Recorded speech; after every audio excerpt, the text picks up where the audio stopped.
Welcome everyone to the July 14th Eugene City Council work session. Welcome to everyone here and at home. We have a couple important issues for discussion today. Who started? Sorry, Mom. He's got a new toy, Mayor. Is that an iPad? It is an iPad. He's got all the best toys.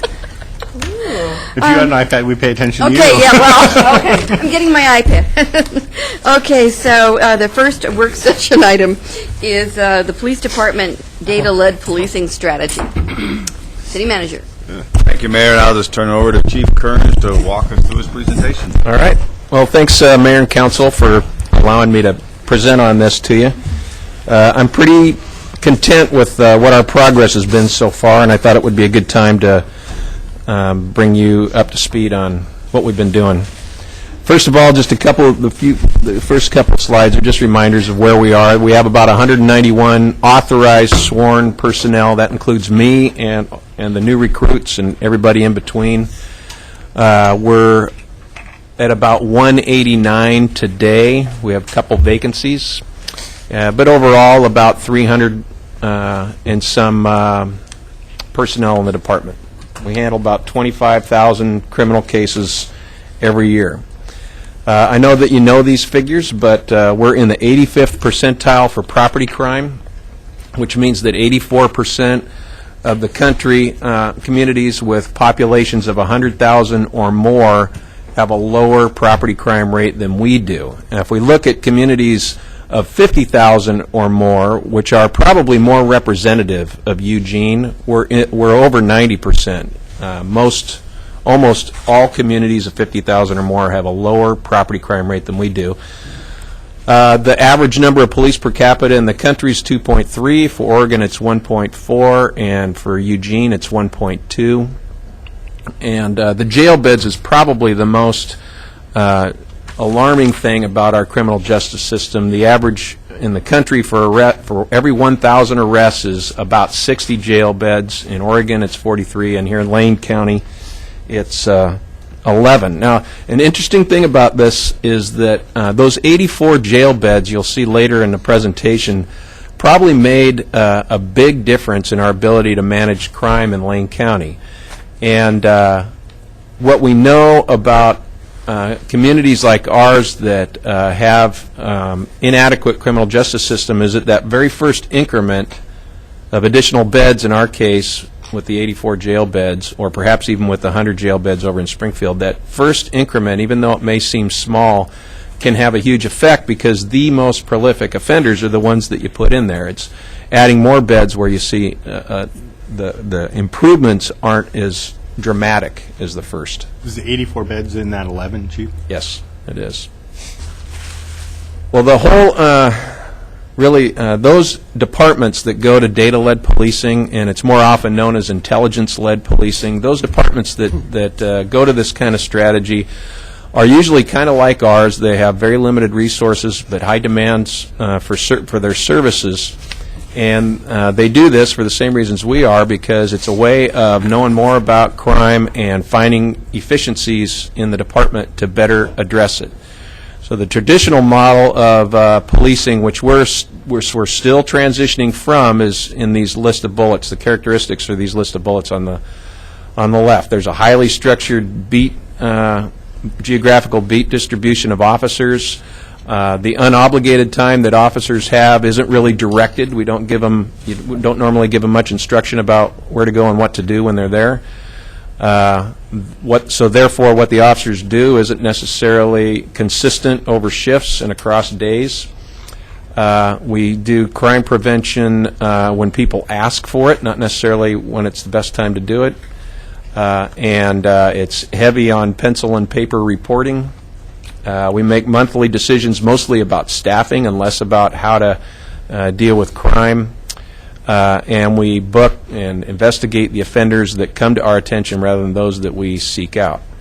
The data-led policing, on the other hand, is totally evidence-based decision-making. We learn as much as we can about crime, And right now, our focus is behavior crime and property crime, and really it's only property crime night right now because of a capacity issue that I'll talk about in a minute.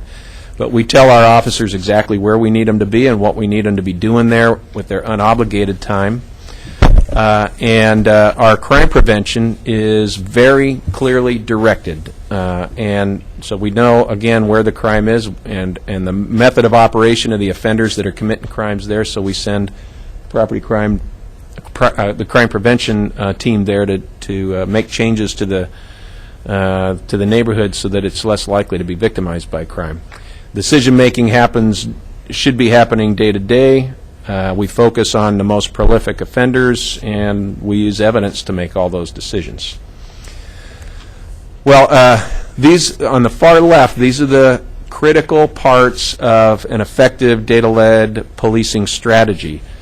We know we have a great deal of information on crime, and we make sure that there is free and open sharing of intelligence. In the traditional model, all the intelligence, all the information about offenders and what they do, where they live, goes only one direction, from patrol to investigations. In an effective DLP program, investigators see it as their role to provide intelligence services to patrol officers. So patrol officers know who's active, where they live, what they drive, what they look like, and so on. And they use that information in their patrol deployment decisions made by police managers and the direction that they give to the officers. So the officers should be, and there's a lot of discussion around the country about this, the officers should be contacting offenders for whatever offense they happen to be committing that day. It could be a burglary or it could be a walk signal violation. And the officers are performing traffic stops and bicycle stops and pedestrian stops in the neighborhood where crime is most common, and we're linking as many cases as we can to the people that are committing the most crimes. This chart in the upper right-hand corner of the slide is a model that a police manager can use based on concentration of crime and time of day to know what policing strategy would be most effective. So this is how patrol managers make their decisions about how to intervene in crime. The targeted crime prevention has probably been the most effective thing that we've been able to do. It's one of the most affordable and probably the most immediately effective intervention method that a police department can use. It's also based on those decisions that go into where they work and what they do there are based on crime data and intelligence, and they use that to make decisions about what they do when they go to a neighborhood, and I've got a couple of examples that I'll talk about here in a bit.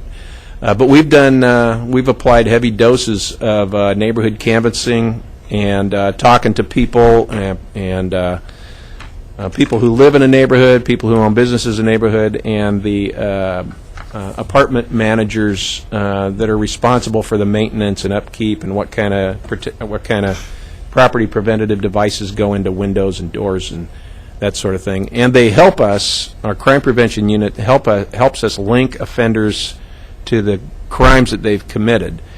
The way we operate here in Eugene is every single burglary that's reported, that report goes to our crime prevention unit so that they can call the victim back and see if there's any other information that they can get from the victim. Often there is, a day or two later, that we can provide in our database for patrol officers and detectives, and also to make sure that we've got a complete list of the stolen property.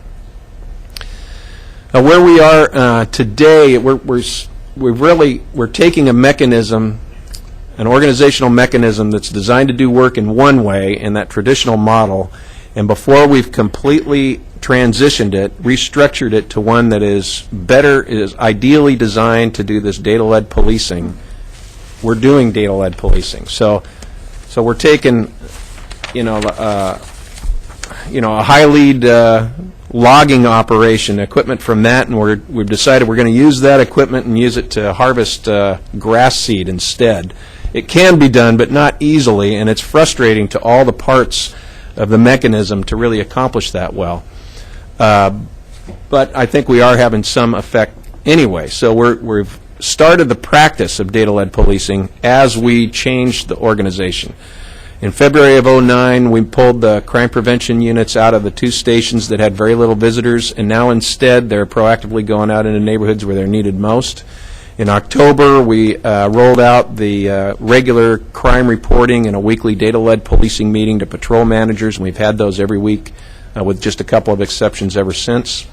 By January 2011, we will have completed the restructuring of the department so that we have 2 operational divisions led by captains who have the resources within their division, patrol teams, and some investigation capacity and crime prevention in order to address crimes in their geographical area of responsibility, so the captains will be held accountable for reducing crime in the area that they're responsible for.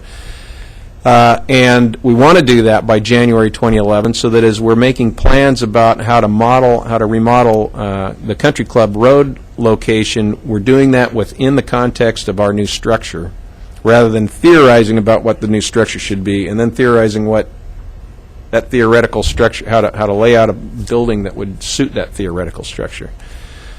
And then probably one of our greatest frustrations right now is that we don't have a paperless reporting system. An officer contacts a burglar that's in a neighborhood where they don't belong and they complete a field interview card. They do that with paper and pencil on a card that goes to our records section, and that information is processed. It's very cumbersome. Our uniform traffic citations are handwritten. Most of our police reports are handwritten or typed, and then they're converted to a paperless system. And what we will be doing, and this is going to require that we find the funding through grants and other places, is that we start from the perspective of the patrol officers and ask ourselves, to make this entry happen as smoothly and effectively as possible, what equipment would we need in the car or to put in the hands of the patrol officer, so that everything they learn fully populates a database so that information flows smoothly from the patrol officer all the way to circuit court or municipal court and meets all the needs in between. And that would require a field-based reporting system that's online, a way to close out calls for service online, write traffic tickets, field interview cards, and run our case management that way. Every week we have a data-led policing meeting with all the patrol watch commanders. I attend those. The 2 operations captains are there. Usually there's somebody from the communications center and investigations, and we look at all 6 patrol beats. And what you see here is what's known as Beat 3. It's southeast Eugene. The dark green square area is campus, and the red box is the West University neighborhood. And I'm using this slide because West University is where we have the most chronic, sustained property crime problem in Eugene right now. So we talk about what the crime is like there, how many burglaries, residential, commercial, and so on. And what you'll find in a minute is that these numbers, this is 1 week in May to June, where in all of Beat 3, which you saw was a fairly large area, all of Beat 3 there are 40 burglaries, residential and commercial, 17 thefts from cars, and 4 auto thefts, which is a really low number. Yes? You said 1 week? Yeah. But is 1 month, excuse me, that's the 4-week period, and then that's narrowed down to 1 week in this next slide they'll show you. I'm sorry. Thanks for catching that. And then when we have a hot spot, we get this, what's known as a drill down slide, which shows what crime is like in that hot spot. On the far right, you see a little bit about the method of operation. There were 13 burglaries, for instance. 12 of them were residential, 1 was commercial. And below that is this blue chart that shows you the days of the week that those are most often happening, and then the time of day when they're most likely to happen. And that's so that we can make decisions then about where our patrol officers should be where and when our patrol officers should be focusing their time. And then a similar breakdown for thefts from vehicles and vehicle thefts. And then at the end of the presentation is a bunch of intelligence information about criminals and where they live and so on. The most frustrating element of this transition right now is with our patrol, where because of the status quo that's, the result of generations of operating in a certain way of doing business, and all the culture that goes along with those generations of reinforcing a certain way of doing business, we're asking it to do things differently, and it's hard to move with a labor contract, and for other reasons, it's hard to nimbly move staff from one time a day or one day a week to another. In a community that had more police officers, we'd see this problem. We'd see that it happens during certain hours of the day, and we'd put 50 officers in there to do nothing but try and work with property offenders, and it would change. But we don't have that. We don't have those numbers, and we don't have that flexibility yet. I realize it'll be ages before we have the numbers we'd like, but we will be able to create more flexibility over time. Then patrol. This is our patrol briefing room, and there's a large screen TV set in there where we do training, but we also, our sergeants also review the data-led policing information. And what I'm not going to show you today is our e-briefing site, which is on a C-Share, where there's all the intelligence information that's actionable information that the patrol officers can take and go out and work with.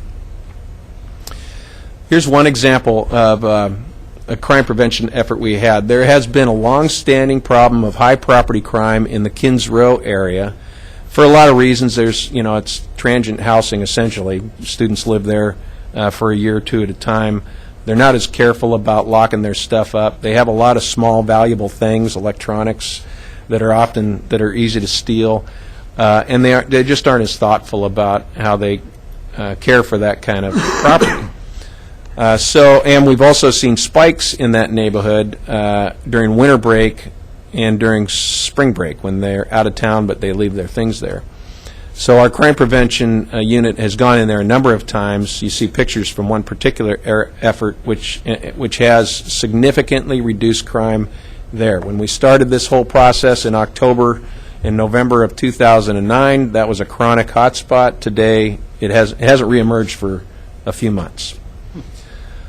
Another one like it is out on Ariel Way, which is off of Barger. This is a large apartment complex neighborhood. We noticed a spike in auto thefts and thefts from cars and some burglaries, residential burglaries, over a period of time. We applied our crime prevention unit to that, and this is what it's looked like since then. We've virtually eliminated, by teaching the residents how to protect their stuff, we've virtually eliminated the problem there. It's been very effective. So the three components of data-led policing, the three actionable things that we do, are crime prevention, and I've just gone over a little bit of that, and the second is targeting prolific and career offenders. This is a list of people that we've targeted in the last 18 months to 2 years. And then the third is directed patrols. Now what we've done here is we've made very good use, Springfield, Lane County, and the District Attorney's Office have made very good use of the 84 jail beds that we've given by holding these folks that we know are committing many different crimes. And what we used to do is we used to use that long list of crimes that we could tie to a single offender and deal cases with them, so that the business of the District Attorney's Office was more efficient, but the accountability wasn't that good. Instead, what we're doing is our detectives are going to a lot more work to make good cases on every single offense that we know an offender has committed, and we're sending them to prison for long terms, and you can see what some of those are. Now, socially, this probably isn't the ideal solution, but these are people that are committing many offenses, tens and thousands of dollars in our community, and the only answer we really have for it today, given our limited resources, social service resources and education and drug treatment and so on, is to not have them doing that while we work on finding the funding to provide those other things that might interrupt what would otherwise be a career in crime. And then the last component is directed patrols. What we need to do, what we'll be doing here in the next 6 months, is create a capacity to do more of this.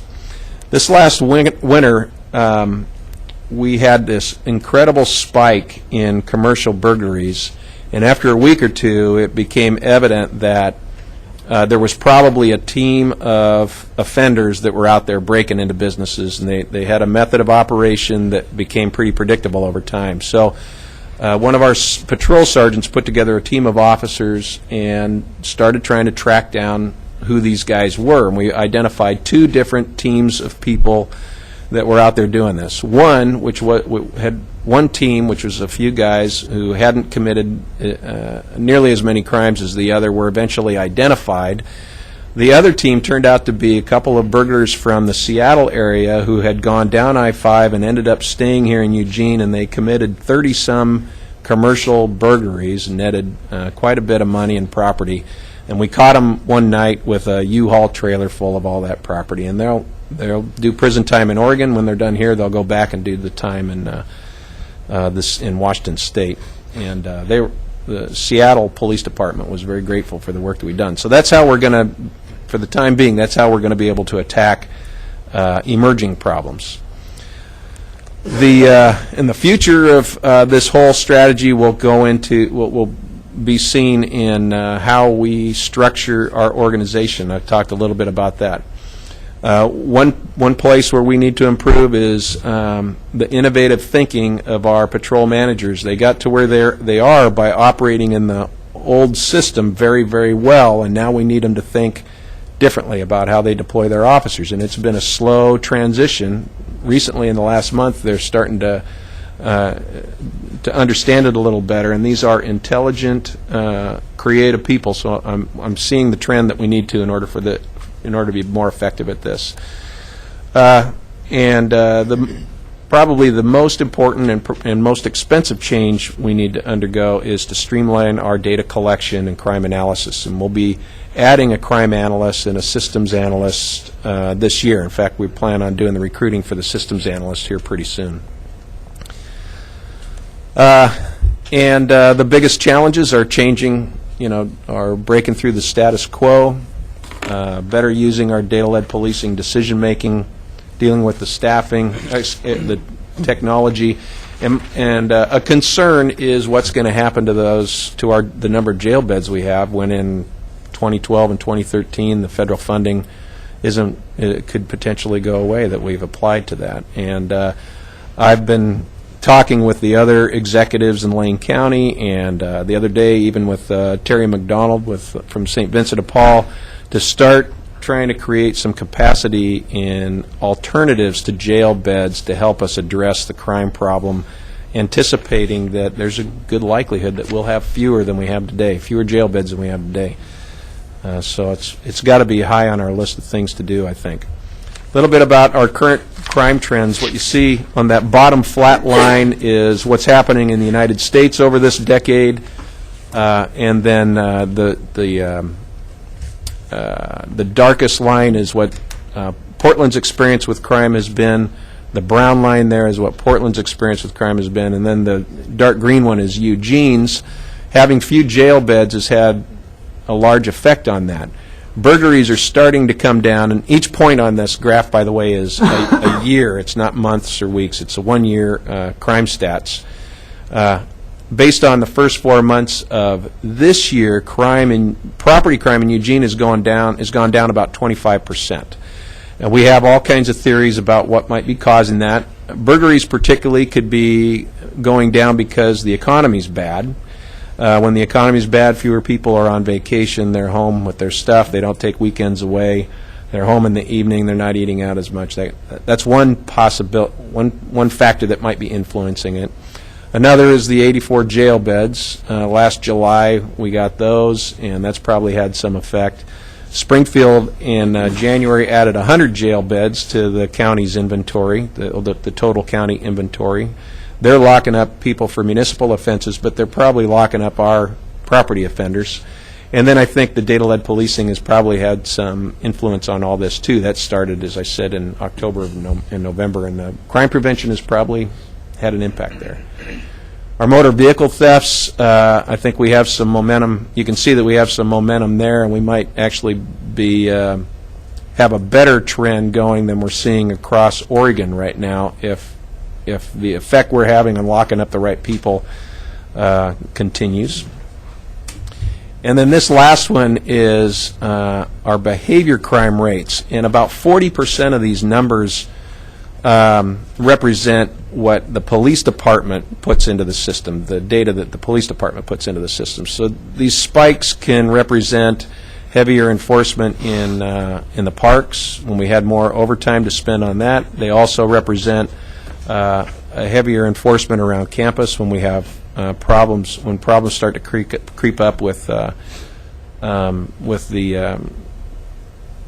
university students and parties, and then also with the work that we do downtown. But the radical changes probably have more to do with our ability to address behavior crime than it does a representation of the behavior crime that occurs here, which is why we will be rolling out, since you approved it, an automated behavior crime reporting system, so we'll have more data from the community on that.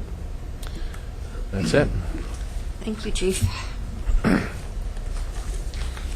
Just a couple comments that I'd like to make is I appreciate the decrease in property crime. I know how important that is and the significant that is in the community. So I know we have a ways to go. Feels good to see us heading in the right direction. And I guess I would appreciate for the folks who are listening, it's true our property crime rate is high, but we have less violent crime than a lot of places in the country. And I always feel like I want to let people know that while we have a ways to go, we don't see some of the high levels of violent crime that are in other communities. And I don't know how engaged the campus police are, or how you intersect with them on this data based policing. Can you speak to that? Yes. Representatives from the Department of Public Safety attend our weekly data-led policing meeting, and they just hired a captain over there who is one of his responsibilities is to work collaboratively with us to deal with crime around campus. So I think the future looks good there. That's great. And then I think I'd be interested, I'm sure we all would be interested in how the Springfield Jail gets utilized and the effect it might have on either taking care of some of our issues or pushing some of it over here. So be interested in following that over Sure. time, too.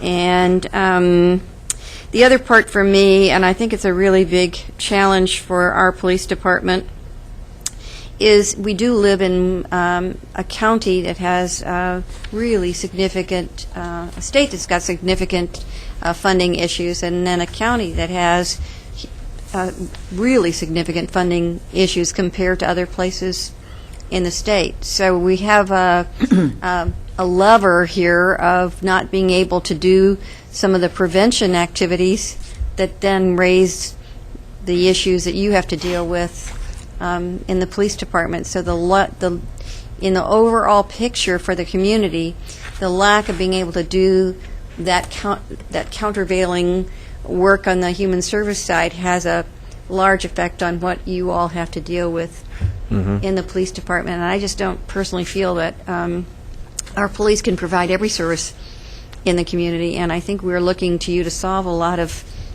social service issues right now, and that's not the most cost-effective way to go about that, and it's not what you should be having to do as much of as is occurring right now either. So that's a very significant issue as far as I'm concerned, because when we can't address it, it just keeps staying there, and you have to keep dealing with it and dealing with it. So I don't know how we go about it, continuing to approach that in a more proactive way, but I don't see times getting to be perfect anytime soon, and I really think we have to keep trying to move that dial a little bit to relieve some of what you all are having to deal with on a continual basis. But I appreciate it. I've got Mike and then Betty in the queue. Mike? Thank you, Mayor. Chief, thank you very much for the report on data-led policing. I've said it before, but I think it bears saying again with you here that I'm really happy to see this and congratulate you personally. I know it's not frequent that someone who spends their career in one system becomes the innovator of the system when put in charge of it. That's not real frequent to be the case. And I just want to congratulate you on the innovative approach to trying to do this in a more intelligent way, and I think it's bearing out that that's successful. I look at the staffing levels that we have that are still less than optimum by a long shot, and am heartened to see the level of success you're having so far and the smart way things are getting done. I'm particularly encouraged with the work of Sergeant Fitzpatrick and some of the new officers that are in the downtown area. We've heard that, and I've heard, and many of us have, about the level of success that they're beginning to have downtown and doing some innovative things. So I was particularly happy to see a couple of them recently. Thought it was pretty smart. One of the things that you mentioned right off the top was the marginal increase in effectiveness in dealing with a lot of this, that the very few increased beds that we brought on last year at the county level have had. Now, we know that that's still 25% of what we ought to have for a region our size, but it was a little bit more than they were considering, and that helped. And you talked for a second about that effect. As you kind of touched on, and I've said at the table before, I think we're going to see over the next probably 2 to 3 years something in the neighborhood of a $30 million loss at the county level. And I think that represents somewhere near, 40 to 50% of their general fund and the monies that go towards the rural patrols and then certainly the jail. So it's hard to imagine a scenario where we don't lose a very large chunk of jail beds. So my question is, what's the marginal effect once we start losing them? And what should we be doing about this? Because I'm not going to be content to sit by and watch the county fall down on that job without us doing something intelligent about it. So I'd really love to hear what you think the marginal effect will be and ideas about what we might look to deal with that in an innovative way like we have with data-led policing. Well, the Mayor Piercy's right. We have a low violent crime rate here. We're in about the 15th percentile, which is part of the Oregon culture. It's not. There are parts of Portland that suffer more from that than we do. And the reason I mention that is that when the jail went from about 300 local beds to 120 local beds in 2008, we saw an almost immediate rise in property crime, but more frighteningly, a rise in violent crime. We saw robberies and assaults downtown particularly, so there's a high concentration of that. So I think just looking at Lane County's experience, it's pretty predictable that crime will almost immediately go up, and it'll be very hard to manage if we lose jail beds in the same order that we did in 2008. How we address it, it's just going to take money, and I think it's also going to require that we think of other ways, like this wet housing, to find places for people that the police department shouldn't have to be working with. These are really people that are suffering from alcohol and drug addiction that are instead finding their way in the criminal justice system, where they're taking up room for people that are genuinely, intentionally harming our community. The wet housing is one approach, and the mental health court that Eugene has is another. If there's a way to expand that, if there's a model, the wet housing model wouldn't work for people who suffer from mental health conditions. But I think those are the kinds of alternatives to the criminal justice system that we need to find for people that shouldn't be in there. And then we have to find a way to maintain our the accountability that we've got in Lane County. And well, and I'm glad you said that, because that's the other piece of this. We saw during that time frame a couple of the circuit court judges kind of take matters into their own hands and say that we're going to house somebody in a neighboring county because the county has a duty to do this job, and the court started to step in. I'm wondering if the city has a role to hold the county accountable for what their state responsibilities are in providing us those jail beds that we need, and I'd encourage you to start thinking along those lines as well. One other point I'd like to make, if I could, is that I don't presume that the Eugene Police Department is responsible for crime rates coming down. I think there's a lot of factors that might contribute to it. So I'm not just being modest. I just don't want to leave the impression that we think we've implemented DLP at this point and it's changed everything. The other point is that I didn't include this as in the first slide, but a Eugene police officer makes twice as many arrests than the average police officer in the United States. So the capacity is already our ability to do work is already stretched. We're just finding very minor adjustments to what we've got in order to get the most out of what we have. I just had one other thing with the Your time's up. Oh, I'm sorry. I thought I had 8 seconds left. Sorry. No, you are over 8.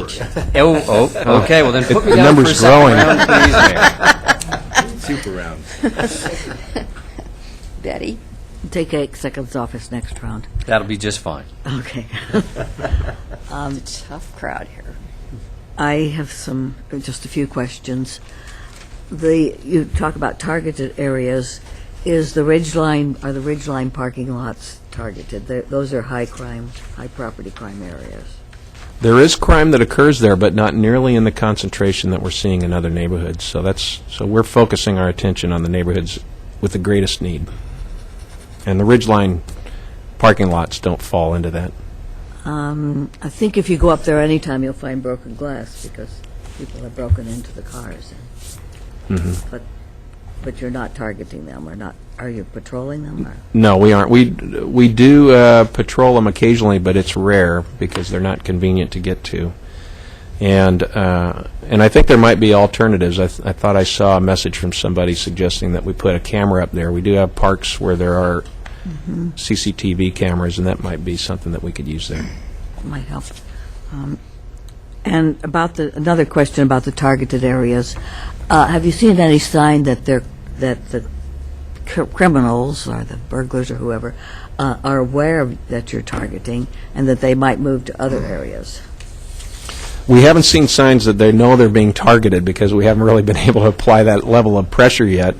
But we do know that we've learned a few things in our crime analysis. One is that not all residential burglaries occur during the day when people are at work. We thought most of them did. Turns out many of them happen at night, a larger percentage than we thought. And the other is that many offenders commit crimes in the neighborhood where they live. And where we see that is that they'll steal a car and abandon it near their house, and they basically are using it for transportation, and we see that more often than we realized. There is a potential that they could just move to another neighborhood, but that's okay because our data will show that they're there, and this isn't a method that will immediately eradicate crime. What it does is over time, as we keep chasing the hot spots, it brings crime down. No, I have a constituent who has called me a few times and said, if you chase people out of downtown, they'll come to where I live. And, it is a worry that some people have. Yeah. Question about behavior crimes. Could you give me some examples of behavior crimes, and specifically, does that include using illegal fireworks after midnight? Careful. I don't think that's on the list of offenses that fall into that category, but a lot of them are alcohol violations, fights, carrying concealed weapons, some family offenses, but they're all the kinds of crimes that occur in public places. Menacing. Oh, fireworks in one's yard wouldn't be that then. It just isn't a crime that happens to fall into the category that's known as behavior crime. Where does it fall? Among the... I'm talking about illegal fireworks. Yeah. Of course, there's noise, too, when it's going on all night. But. It isn't a classification that we put in a category like behavior crime and property crime. Which I hope we bring up fireworks again after a while. But I've had calls. I assume you've all had calls about that since 4th of July. Or people who are, not you. Nope. Well, many people have, and people are very distressed and saying, "Why didn't we do anything about it since we were going to do something last year?" Okay, my next question: use of the jail beds. Are there people occupying those beds because they have accumulated parking tickets and are unable to post bail when they're picked up? Not that I know of. I'm not aware of anybody being lodged for that. I know it has happened in the past, but, so we're not using the beds for people who are not a danger to anyone? No, we are using the bed, well, there's, the county has several different types of offenders in there. They have, the federal government leases beds from them, so the county houses those inmates that are awaiting trial. The county houses all the state crime offenders, including those that we arrest, and they range from the very violent to those that have just committed property crime and may not represent a danger to any individual, but certainly do to our property and home and cars and so on. I would call that a danger. I'm not. Okay. I'm talking about crimes that don't hurt anyone, like having some marijuana, for example. We lodge people in the jail who distribute, who sell, manufacture and sell marijuana, if that was your question that you were getting at. It would fall in that category, in my opinion. Someone who's not, I think someone who might break into your house or even take something from your house is a danger to someone else. Mm-hmm. But the person who's privately having drugs is not a danger to someone. We probably don't have anybody lodged who, just on the offense of possession of marijuana, but we do put people in jail for selling and growing marijuana illegally. Thank you. So I just want to tell you that we're supposed to switch to our next work session in 4 minutes, and I have Andrea, Alan, Chris. You can take me Andrea? Thank you, Mayor. So, good presentation, Chief Kearns. I appreciate all the information, and I just want to say a couple comments. So the e-share is kind of an interesting concept. I'm glad to hear that the detectives are now sharing information with patrol officers. I'm surprised that, is that a new thing? Well, it's getting there. Oh, my goodness. Okay. Well, Yeah. I'm glad to hear that we're moving in that direction. Mm-hmm. That's pretty good. But I do kind of have some concerns a little bit about the e-share. So tell me how a person would get on e-share. Are they on probation, parole? Are they considered persons of interest? And tell me about youth. How do youth get on there? If they're offenders, that makes sense. But people who were just stopped on the street and maybe have their pictures taken, are they put on this as people of interest in that community? The threshold for sharing intelligence information among sworn personnel is that there has to be a reasonable belief that the person is actively engaged in crime. So it's not probable cause, it's reasonable belief, which is a lower threshold. And these are state and federal guidelines and laws that govern how we share intelligence information, and we audit that very closely. And who does the audit? Captain Tilby is the expert on that subject. Thank you. And audit may not be the right word. He monitors it. I understand what you're saying, though. And so that is a little concerning. Jail beds. So you talk about state and federal folks owning the beds, and they pay for their amount of beds. But can you talk about if somebody commits, if somebody has a lower threshold of crime, so I can't even give you an example, but then they are found that they're undocumented. I know that ICE has an interest in those folks. Mm-hmm. So tell me who pays for those beds once that individual's been identified as an ICE person and they have, as a person who's been tagged as not having a Social Security number, being born in the United States, because that's how, it's my understanding, those people are identified. If there are prisoner, i.e. the city of Eugene's, who pays for that bed if ICE wants to hold them and we want to let them go? What's ICE? It's the immigration. Well, I'm not an expert in this area. Okay. But my understanding is that when a federal agent assumes custody of an inmate at the jail, they put him in a federal bed that the federal government's paying for. So we wouldn't hold, and I've spoken with the sheriff about this, we wouldn't hold an immigration offender when we have no interest in a state offense. The sheriff wouldn't, as I understand it, doesn't have that practice. Okay, thank you. That's all, Mayor. Okay, Alan. Chief, this is great stuff, and it really allows us to target places, times, and people more effectively with our limited resources. It kind of, when you showed some of those graphics that were pretty dramatically different, kind of brought up my mind, are we actually solving the crimes, or are we pushing them to someplace else? Well, you've only seen the representation of where 3 types of crimes are occurring. These are the kinds of crimes that aren't as likely to shift from place to place. Behavior crime, like drinking in the park, when we are able to do enforcement on that, it tends to move from one place to another, and we just have to stay on top of it. That isn't necessarily the case with property crime. We're always going to have a challenge with dealing with it in the West University neighborhood, because that's where there's a high concentration of students with a lot of small, valuable things. Now, you were asking if we solve crime. That's a critical part of this, is knowing who committed the crime and prosecuting them for it. And that's part of the prevention part as Yeah, well. that's part of what prevents You it don't from... have to solve a crime that gets prevented. That's right. Speaking of that, the property crime, I'm glad to see that it's gone down 25%. I really appreciate that, because that's been one of my high priorities. In fact, we recently added cops, and we changed their focus to not only include behavioral crime, but I made the motion to have it also include property crime, which I think will help over the long run as well.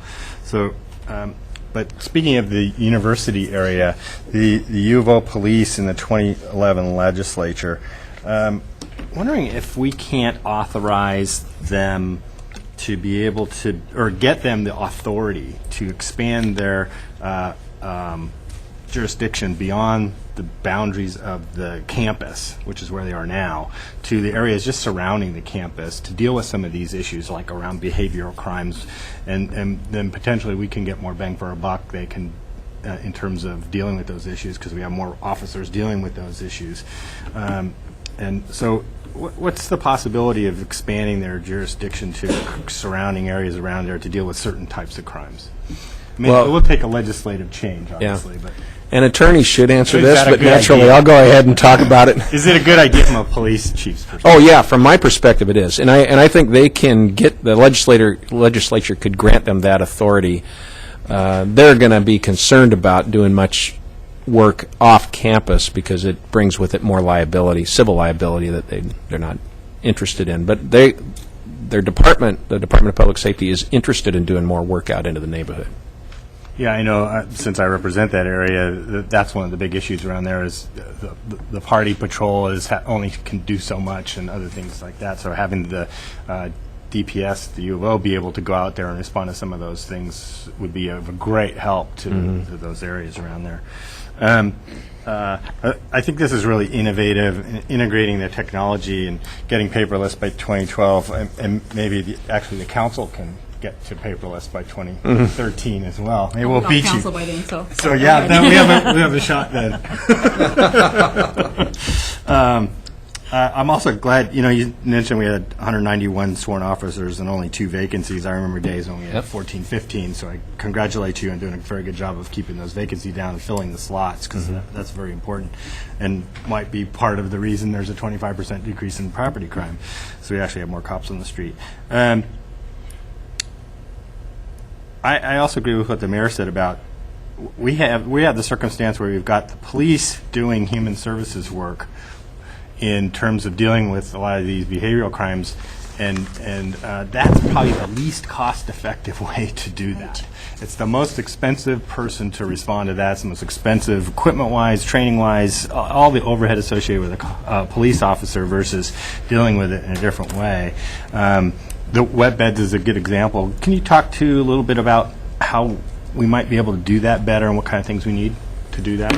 The wet housing? Well, in general, yeah, but that specifically. Well, I just about met the limits of my knowledge on that when I answered when I talked about it earlier. But I think it's what we need to explore, and I think police and the leadership from the social service agencies in Lane County need to sit down together and ask, what are we going to do? Because we can't afford to keep going like this. Yeah, right. I agree. Yeah.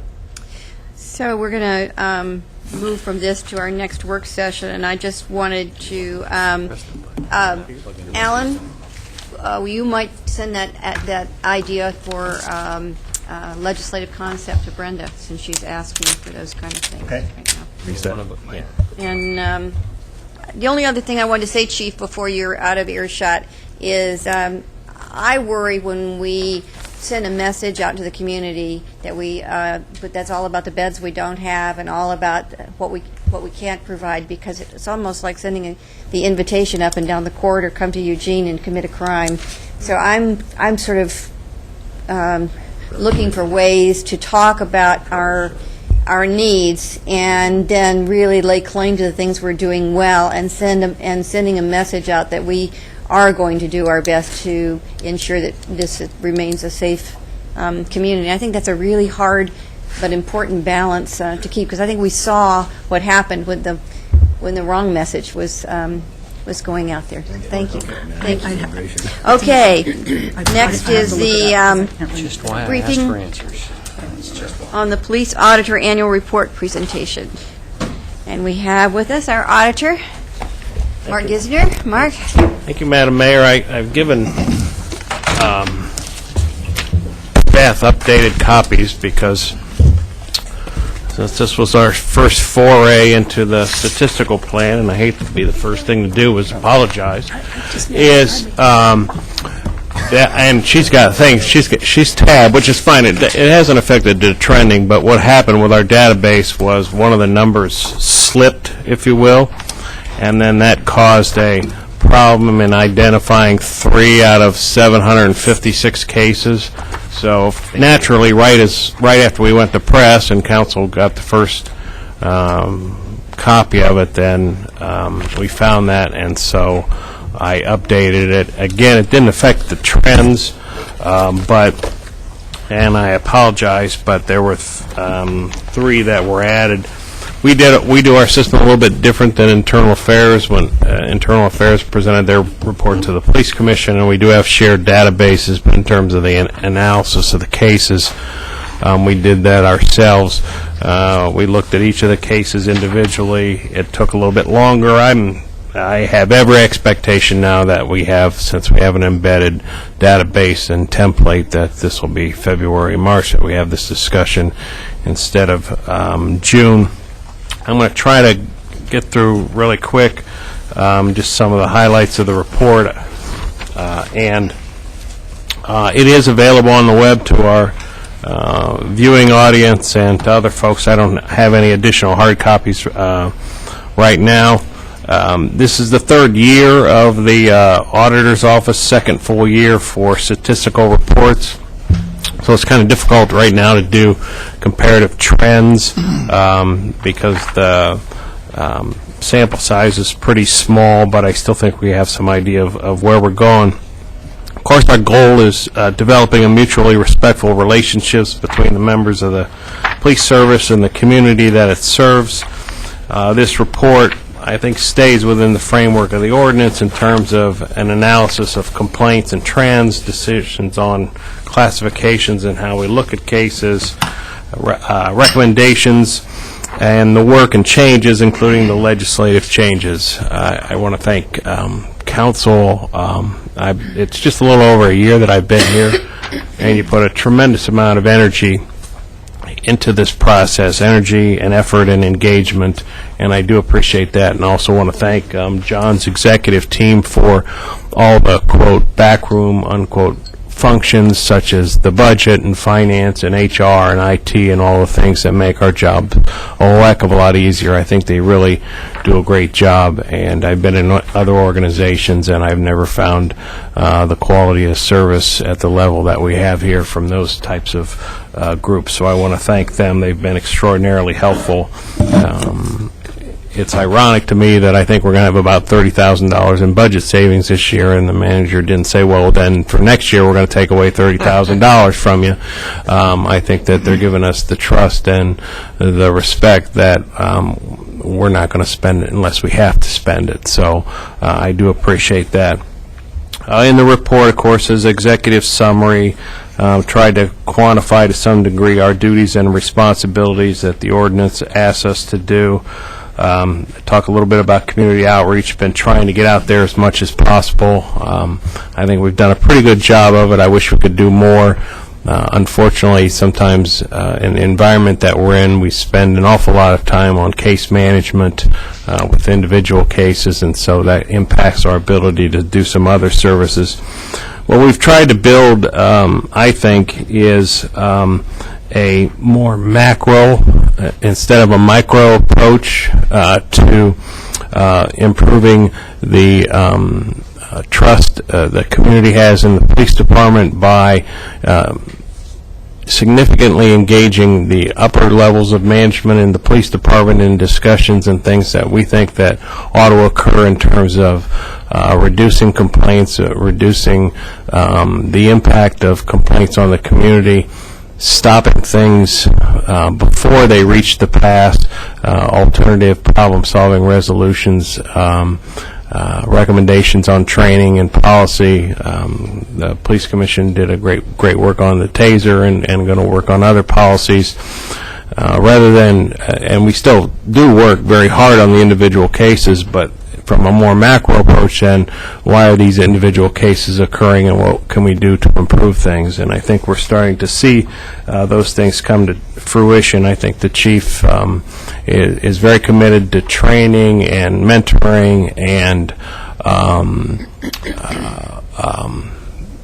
policies and procedures that reflect clear expectations of what all of us as a community have for the police department.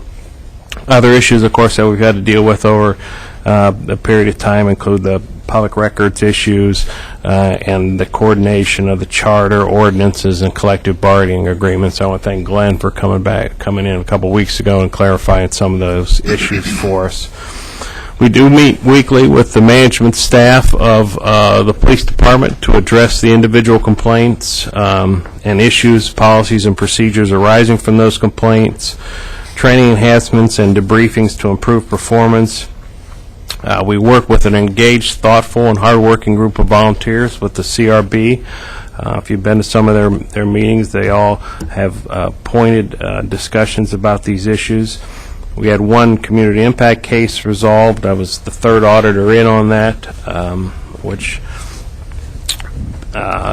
offered us some lessons about how we can communicate best with the public on any future community impact cases. Some of the things that I hope we can work on in the future, more use of the mediation tool. I think it was just kind of clarified really in the last month or two in some in-service trainings about for the officers about how the whole process works.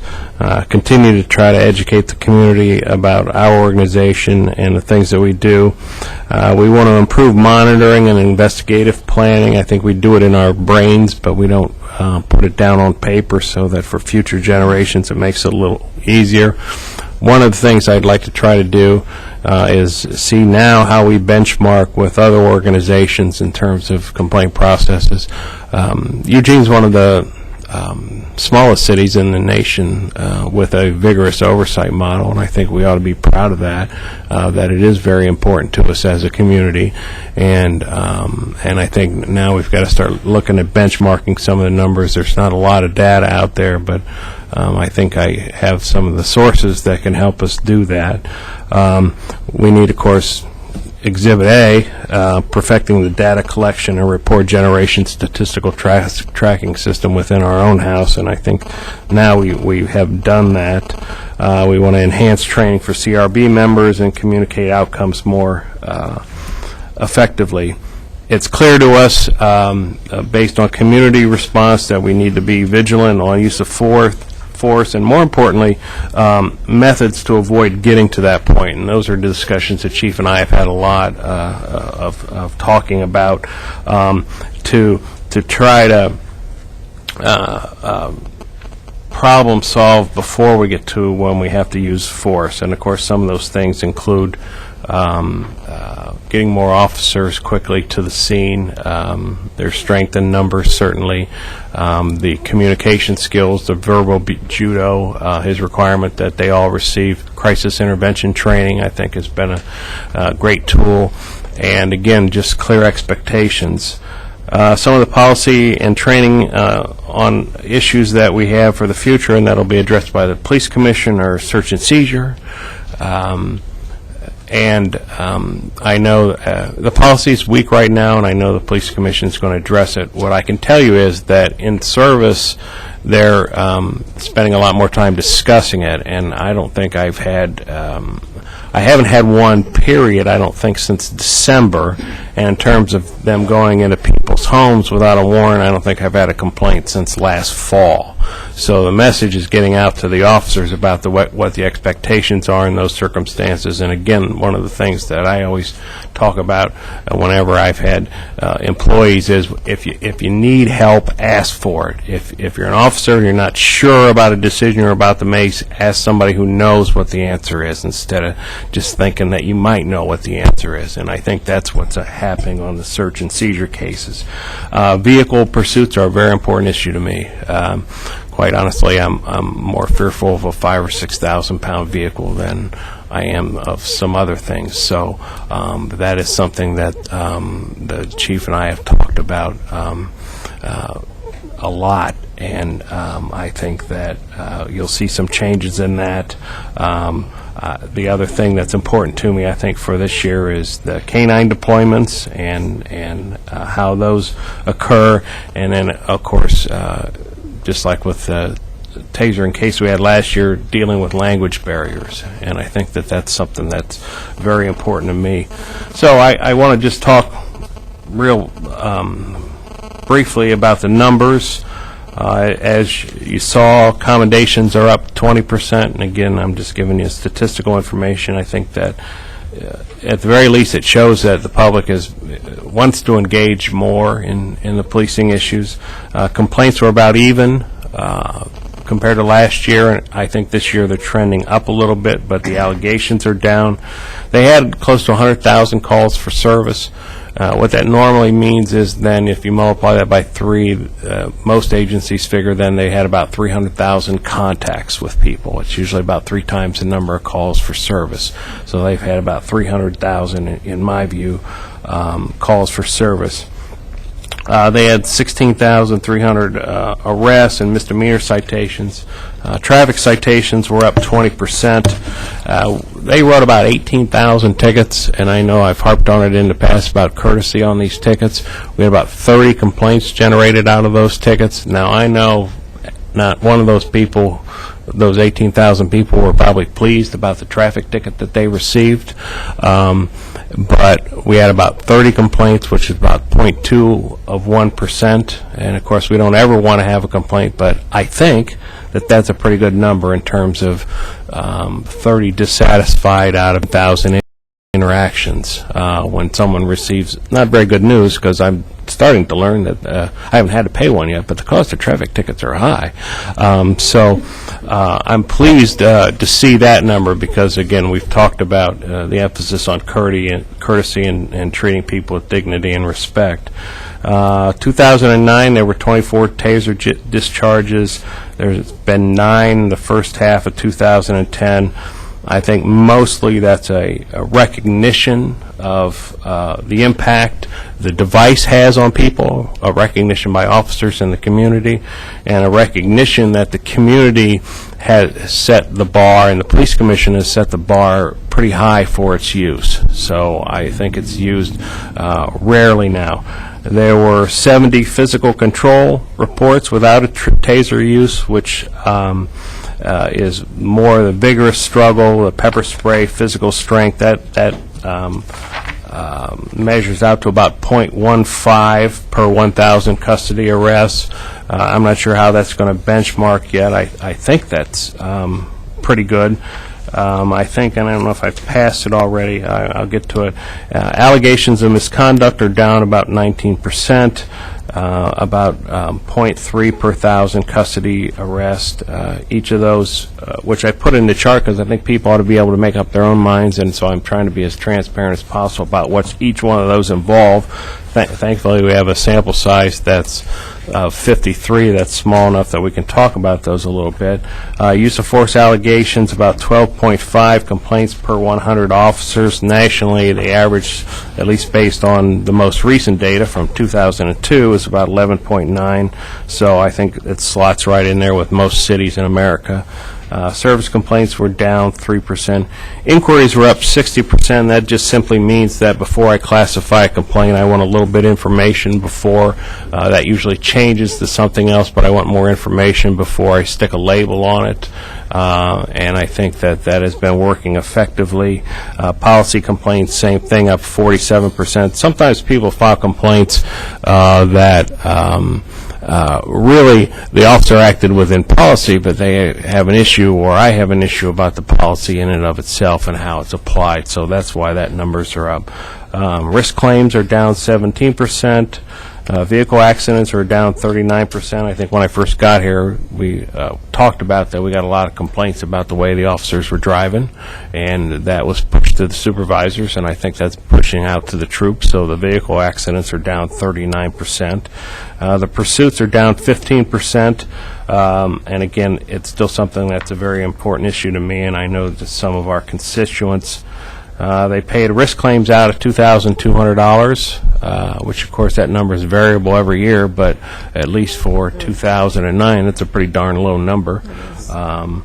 And then the citations, because I think last year there was talk about maybe depolicing because of oversight. The citations were up about 20% in terms of traffic citations. I'm not sure the public's really thrilled about that necessarily, but I think we know that the officers are out there doing their jobs. In terms of the service complaints, and we'll run out of time, but I think it's something really important.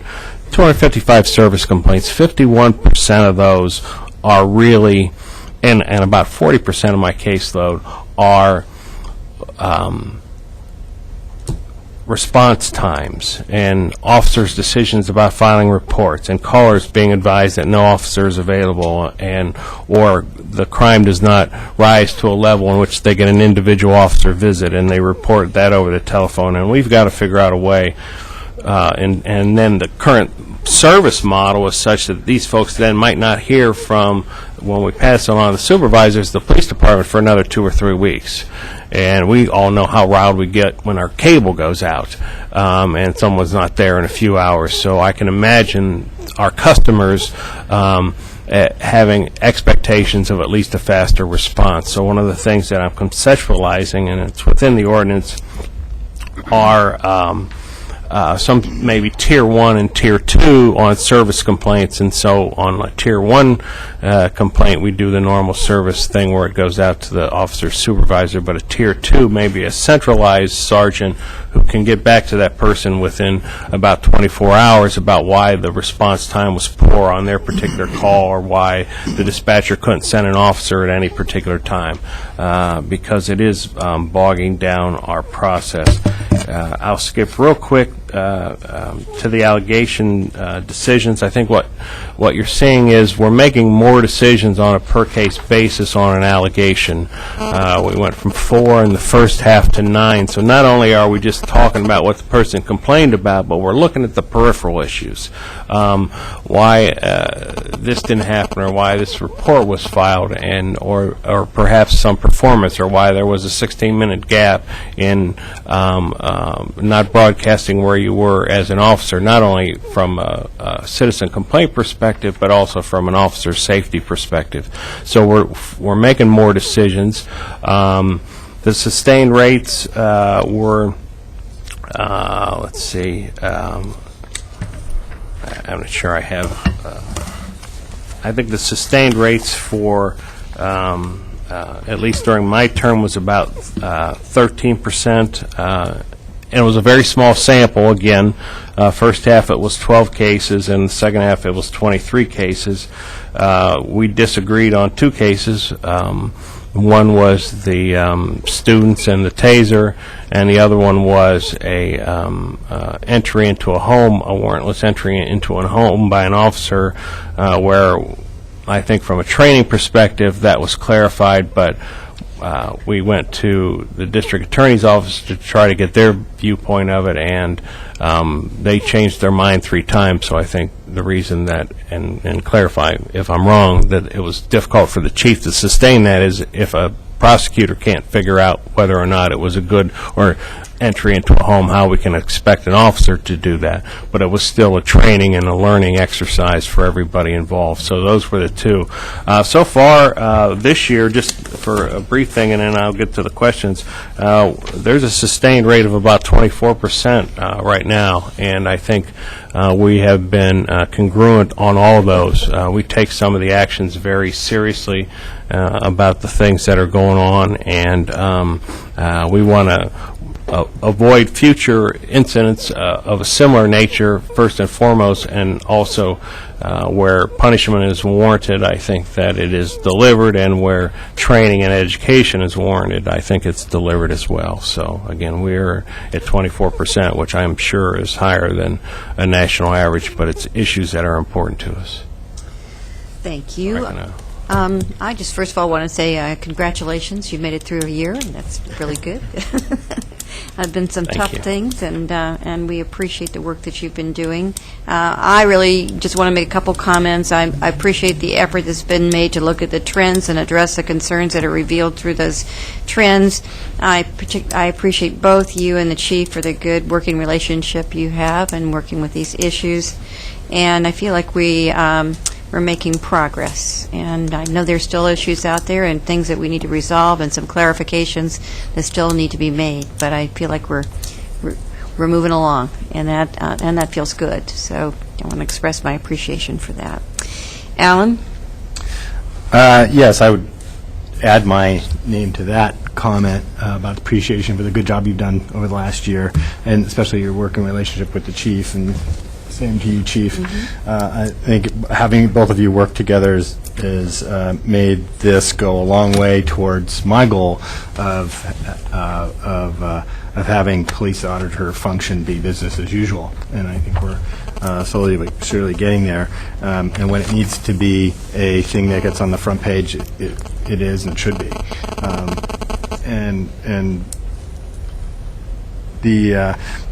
I also want to compliment you on your community outreach, going out into the community and going to the neighborhood associations and doing that. I think that's going a long way towards building credibility of the police auditor's office and interfacing with the community about what the duties are of the police auditor's office.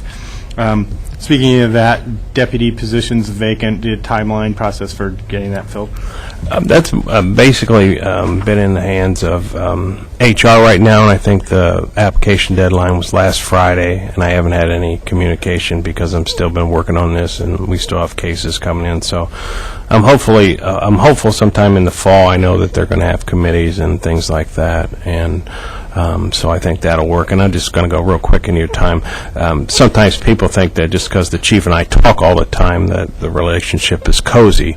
I can assure you that I've been pretty demanding at times, and we've had some discussions about things. I guess it's better that you talk than that you don't talk. But I appreciate that we've been able to have candid conversations about some issues and some discussions, and so I just want to make that crystal clear that I have been pretty demanding about what our expectations are on that. So yeah, and I fully understand. It's the nature and character of the communications that you can be civil and disagree at the same time, and have communications come across without having breakdowns in communication. And I think that's what you guys have brought to this, and I think that's great since you're both new to the positions in the last year. And I think you've had an impact on EPD through your directed information that you give them, the comments that you give them, and the trends that you give them to direct. And I think that impacts the police department and has had a positive impact. I think your benchmarking is a very important next step. I think that's a good idea. When I read through this stuff, I went, yeah, but how does that relate to everybody else in the world? And 2 years isn't enough to really have trends in ours. 1 year change, I don't know that. I mean, you could say that it's significant, but it might not be. So I think that's very good. Any issues around the council supervision, changing the way that we do that? Does that work for you? No, I'm comfortable. I'm fine. Whatever is on your mind. Quite frankly, I'm pleasantly surprised again at the engagement of council on this particular issue. My experience with legislative bodies in other jurisdictions, both in the nation and around the world, is this is something that they don't normally like to get their foot into, and this council has been extraordinarily engaging for that, and so I appreciate that. Yeah, and for those on TV, when I was the councilor, we started doing that when you came on board, as having a monthly meeting with the council and the council president, vice president. That's carried on into the new leadership, and I'm sure will carry forward to the next one. So I think that actually is a pretty good model, and it works fairly well. Are the changes that we did in the police auditor ordinance review committee, are those working?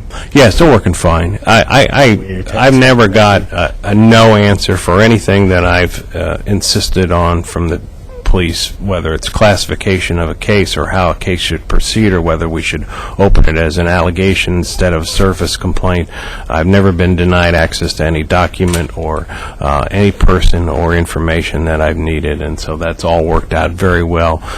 And the other changes as well in terms of having that complete authority to make those classifications. We haven't had any problems. We've had discussions, certainly, but at the end of the day, if I insist on something, then they decide that that's the course that we will proceed. Okay, thanks. When we had the CRB here a while ago, we talked about some structural changes and potential other ordinance changes, and the feeling at the time, I think, for the majority of the council was that, yeah, well, let's keep a list of those things and do those, and then review them later. Do you have a sense of when we might do that, and are you keeping the list? Well, we have a list. There's, as you know, there's incongruence within the charter and the ordinance and the collective bargaining agreement on, in particular, closed cases. And so, as Glenn had discussed previously,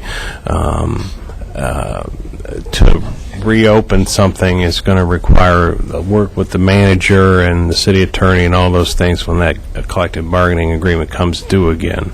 But beyond that, I think that I think we're pretty well on a good course in terms of the legislative, the legislation that's in place. It's pretty darn thorough and comprehensive. So I think it's just some wordsmithing and divining some words and tightening up sentence structure that uses words like includes, which then gives some degree of vagueness. The last comment question is, so you said you have a 24% sustained rate. Can you say what that means? It means that and I think it's 16 cases, 66, or 21 cases, 66 decisions made about whether the conduct was within policy, unfounded, insufficient evidence, or sustained, which means the conduct was inappropriate, whether it was a policy violation or whether there was a problem with the policy and the officer did not act consistent with the policy. So at this point in time, we're at 24%, where the officer did not act within the policy, and we've been in agreement on all those decisions. What time period are you talking about? Just for the first 6 months of 2010. Oh, okay. And so if I rephrase that for you, so 24% of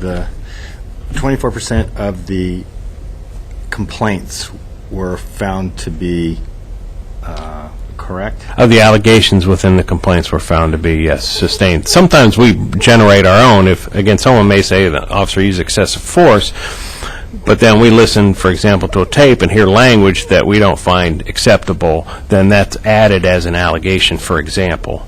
And so, yeah, certainly one of our goals is we never have a 0% sustained on courtesy, or we should always have a 0% sustained on courtesy, how the officers speak to people. So. Andrew, you're next. Thank you. good conversation. So first of all, Mark, I thank you for the report. It was very good and very detailed, and I really do appreciate it. I hope people out in the community take a chance to look at it, take an opportunity if they have to look at it online.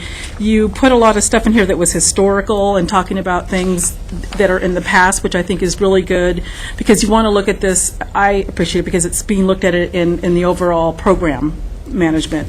And I think that there are some things that you put in here that are really that really make sense, and that really just kind of state what the role of the CRB and the auditor is.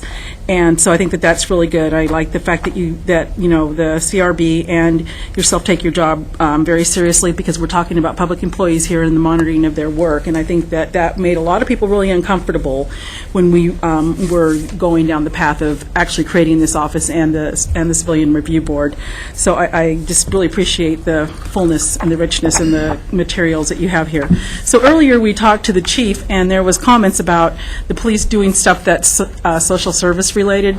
And so in my book, so 6 of them are issues around homeless, and 5 of the complaints were issues around people with mental health issues. So that's that's of the 21 complaints. And so besides that, that's almost 50% of the things that our police are dealing with that are not really policing. I mean, these people were breaking the law, and a couple of them were jailed, and people really are welcome to look at the information themselves, but it just goes to kind of give us a flavor of that the police are doing more than just policing. So I think it's just another statement to support what the mayor said earlier.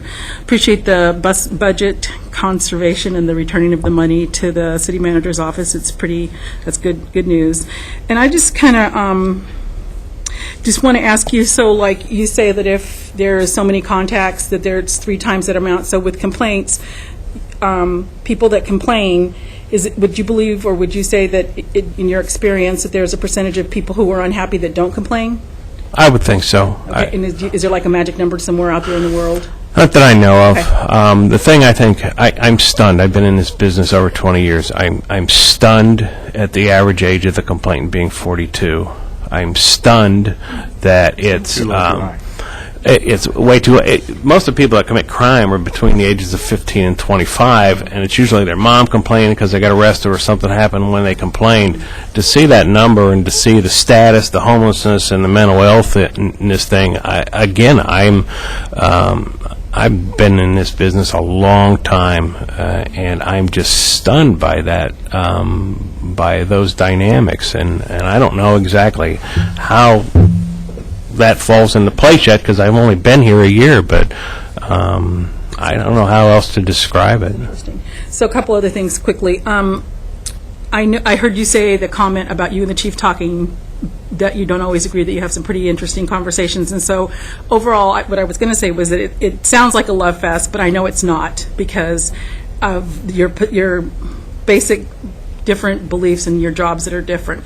But I think that what the auditor's office and what the CRB brings to the table is transparency to the police department when people complain, that they feel that it's actually being followed and that there's somewhere to go and somebody to listen to and somebody who's tracking it, which is really one of the goals that I had personally when I got involved with this a long time ago. And my last comment is that I'm glad that you're concerned about the pursuit policy. It's my understanding that the Police Commission has put that on their work plan to review, and I think the chief had that maybe even before then, so I'm really glad to hear that you have your eyes on that also. And we're not, a couple things have happened that none of us, and he can confirm, and the investigations are still going on or they're being completed, that have happened that we're not pleased about. That is not just a policy issue, but a violation of policy, and those will be coming out here in the next several months as well. So again, there is the expectation that folks follow policy, and whether there's amendments or not in the policy, they need to follow the policy. And I guess the last thing I want to say is that overall, this is about training in my mind's eye. This is about talk. Am I over? Oh, Yes. Me too. Yes, We're it's just going down the been road a day here. of Anyway, that's it. It's catching up. rolling red. Chris. You're next, Chris. You get to go over 10 seconds. Well, actually, I'm going to pick up what she was going to talk about, and I had 2 things I want to cover, and you actually started on the second one. The first is what relates to the previous conversation. These 2 are actually related together, obviously. But for me, the way they relate is the notion of how we police in this community is going to constantly be something that's going to be under debate, because there's a continuum between those that believe in individual rights and protections and freedoms and what we should be able to do as an individual, including our privacy, versus those who follow the notion that a community has needs, a community has priorities, and a community needs to do what's best for the community. There's always going to be a tension there, and a dynamic tension, and that's not a negative thing. Sometimes those tensions can produce positive outcomes. The fact that there is a tension between the auditor and the police chief is a good thing, because it's that tension that produces the right outcomes and maintains Checks and the balances. equilibrium and maintains the balance, and that, to me, that's a good thing. And so these conversations are very important, and the auditor's office becomes a key element to maintaining that balance, because it's part of what ensures that you don't go too far down one side or the other. And I think, and I appreciate both the chief and the auditor for, I think, recognizing exactly what that role is, which then gets to the second point. Is the function of the auditor's office to be catch the bad guys and punish them? In other words, is it a tool to discipline and catch and affect change that way? Or is it also a tool that really gets to do, how do we prevent the problem from occurring in the future? You identify an issue, you talk through the issue, you deal with it, you train in order to ensure that issue doesn't happen again. And in that way, the auditor's office becomes a productive part of future development. It makes the department better. And I think, at least for me, that was always the intention of the auditor's office, was that it was, if there is legitimate bad behavior going on, that does need to be caught, that does need to be identified, and it does need to be dealt with. But to me, the more important function was to say, just like data-led policing, let's learn as much as we can about how this works, make recommendations, discuss what we need to know. If there's a training opportunity, that's why you brought up the notion around condition versus behavior. If there are some changes and some adaptations we can make in terms of how we police around conditions, that's going to produce a better outcome. That's going to get us to the vision and goals we're looking for, because you could say being safe and being valued could be mutually exclusive unless we're good at maintaining that balance. I'm very pleased, and it's easy to wrap up and say I'm very pleased with where this is going. I think that both the chief and the auditor have found that dynamic, not a cozy dynamic, but a candid one that really recognizes that this balance is what's most important. Mike? That was like right on zero. Well done. Yeah, I wanted to add to what he's saying, what Chris had just said, and what a couple of others had said about both the thoroughness of this report as being exceptionally useful, and I hope the broader community takes a look at it. But I guess I would say that I'm happy with your first year and with the report of what's taken place, because I think the office is working better. The office of the auditor is working better for the broader community. And what I mean by that is it's not just that your relationship with the chief is such that while there's dynamic tension there, you're also able to communicate better and able to prevent more problems because of that communication. But I know just from our our regular supervision meetings about the anecdotal stories of officers who are now comfortable enough with you that they have the capacity to check in with you and say, hey, I was thinking about this interaction, and how could I maybe, and seek out your advice. How could I have dealt with this in a better way? And I think that's going to benefit the broader community on a longer-term basis.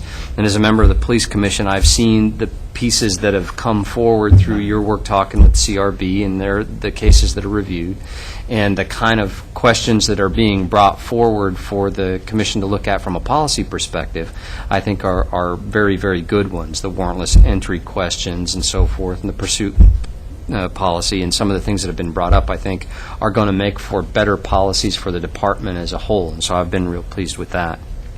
One of the interesting notes to me